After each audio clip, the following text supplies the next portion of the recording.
सभी को नमस्कार। मैं फिर हाजिर हूँ आपके सामने एक नई कहानी लेकर, और कहानी का नाम है शेर और लड़का, जिसके लेखक हैं मशहूर कहानीकार मुंशी प्रेमचंद। तो आइए बिना देर किए कहानी शुरू करें। शेर और लड़का। बच्चों, शेर तो शायद तुमने ना देखा हो, लेकिन उसका नाम तो सुना ही होगा। शायद उसकी तस्वीर देखी हो और उसका हाल भी पड़ा हो। शेर अक्सर जंगलों और कछारों में रहता है। कभी कभी वह जंगलों से आसपास के गांवों में आ जाता है और आदमी और जानवरों को उठा ले जाता है।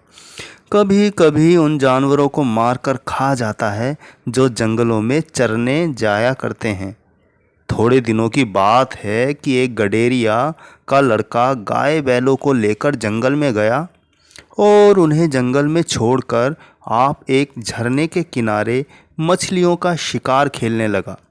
जब शाम होने को आई तो उसने अपने जानवरों को इकट्ठा किया, मगर एक गाय का पता न था। उसने उधर इधर दौड़ धूप की, मगर गाय का पता न चला। बेचारा बहुत घबराया। मालिक मुझे जीता ना छोड़ेंगे। इस वक्त ढूंढने का मौका ना था, क्योंकि जानवर फिर इधर उधर चले जाते। इसलिए वह उन्हें लेकर घर लौटा और उन्हें बाड़े में बांधकर बिना किसी से कुछ कहे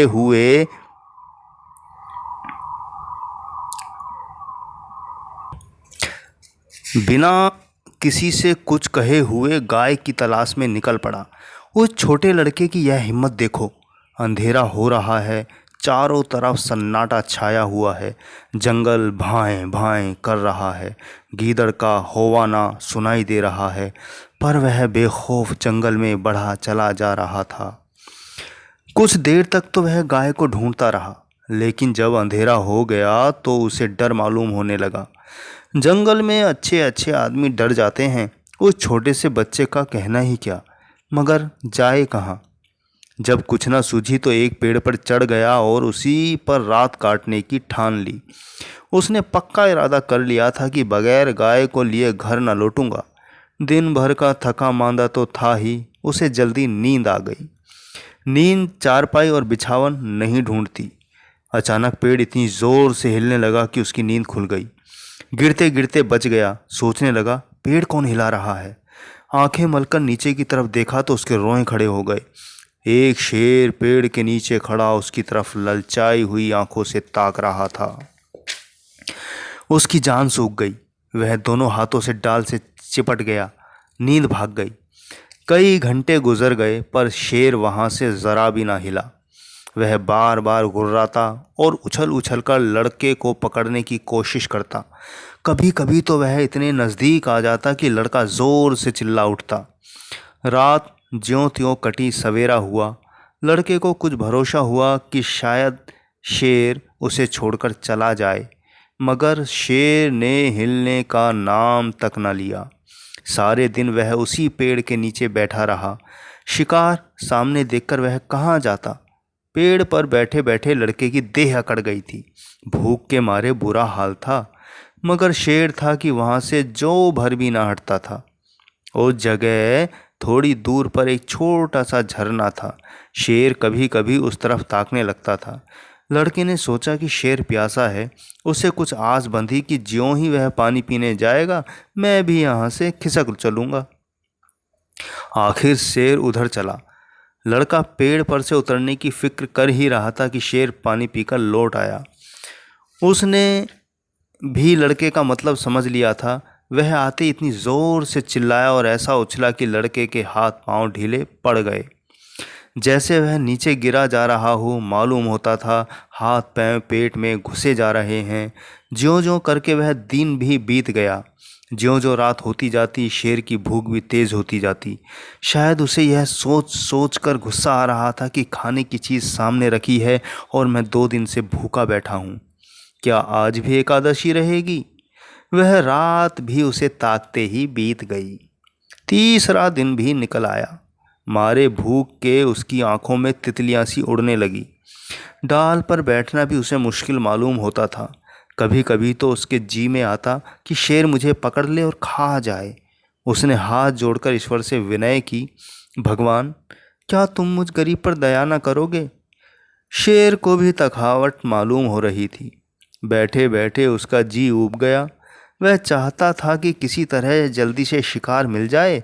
लड़के ने इधर उधर बहुत निगाह दौड़ाई कि कोई नज़र आ जाए, मगर कोई नज़र न आया।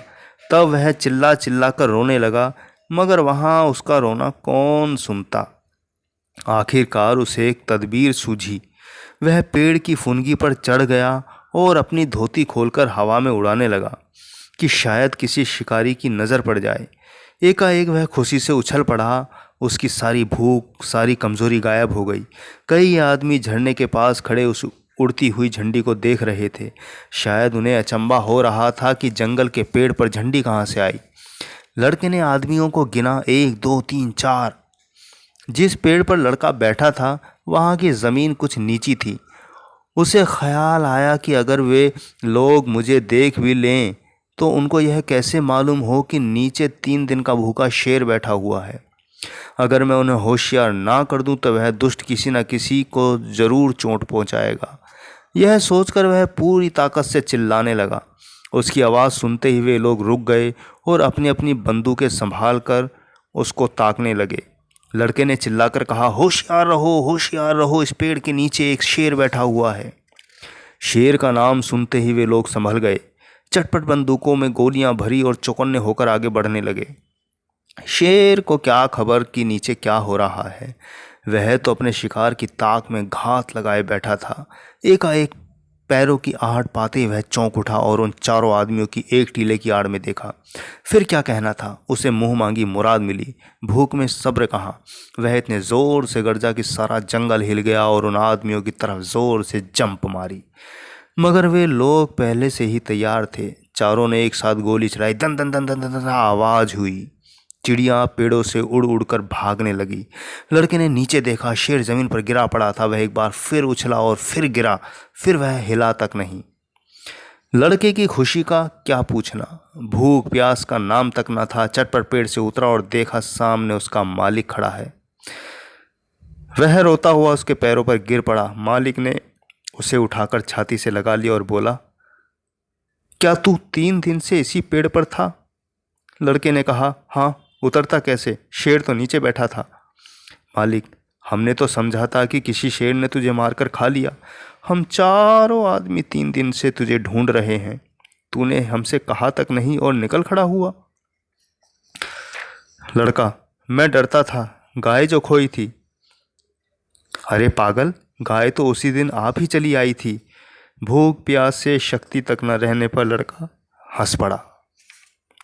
तो प्यारे बच्चों, कहानी ख़त्म होती है। आपने सुनी, आपको पसंद आई होगी। इसी के साथ मैं लेता हूँ विदा, मिलता हूँ अगली कहानी को लेकर। अपना ध्यान रखें, स्वस्थ रहें, मास्क लगाकर बाहर निकलें और कोशिश करें घर पर ही रहें।